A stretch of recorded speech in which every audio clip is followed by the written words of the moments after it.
कैसे उम्मीद आप लोग सकुशल होंगे। हमने आपके लिए एक छोटा सा कंटेंट एक सब टॉपिक के लिए कंटेंट लिया है। पदार्थ किसे कहते हैं और पदार्थ की कितनी अवस्थाएं होती है। What is matter and how many states the matter.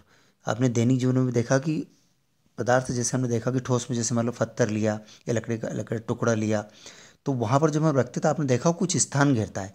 कोई भी वस्तु जो स्थान घेरती है उसे हम पदार्थ के रूप में बता सकते हैं। ठीक है।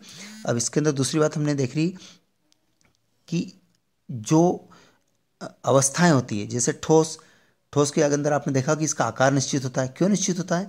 क्योंकि उसे परमाणु वगैरह जो होते हैं वो पास पास में होता है, इंटरमॉलिक्यूलर स्पेस होती है। ठीक है। इसके अंदर अब परमाणु अगर आप कोई बताना चाहते हैं, बता सकते हैं कि the smallest unit of ordinary matter, पदार्थ की जो सबसे छोटी इकाई होती है उसे हम परमाणु कहते हैं। ठीक है ना।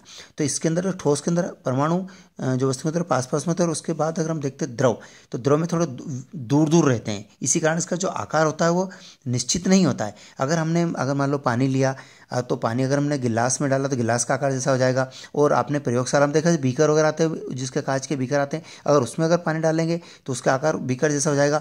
और इसके अलावा आपने देखा तीसरा गैस, तो गैस को भी हम देखा कि गैस का आकार जैसे मान लो बलून गुब्बारा वाला, आपने ये अपने कॉलोनी में देखा कि गुब्बारा बेचने वाला आता है, उसको भी देखे हमने देखा होगा कि इसके अंदर जब हम हवा भरते हैं तो गुब्बारे का आकार होगा, तो उसका आकार गैस का आकार कैसा है, गुब्बारा जैसा हो जाएगा। और अगर कमरे में भी हवा रहेगी तो उसका आकार कमरे जैसा हो जाएगा। तो कुल मिलाकर हमने समझने की कोशिश करी कि पदार्थ क्या होते हैं, पदार्थ की कितनी अवस्थाएं होती है, what is matter, how many states of matter.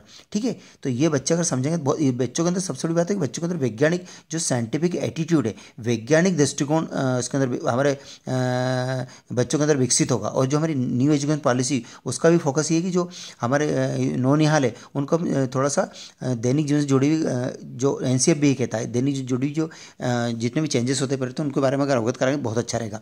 इसका असाइनमेंट के तौर पर बच्चों को दे सकते हैं कि बेटा पदार्थ किसे कहते हैं और पदार्थ की कौन कौन सी अवस्थाएं होती है। हमने जो उदाहरण दी, इसका उदाहरण आप बताएंगे तो बहुत अच्छा रहेगा। धन्यवाद।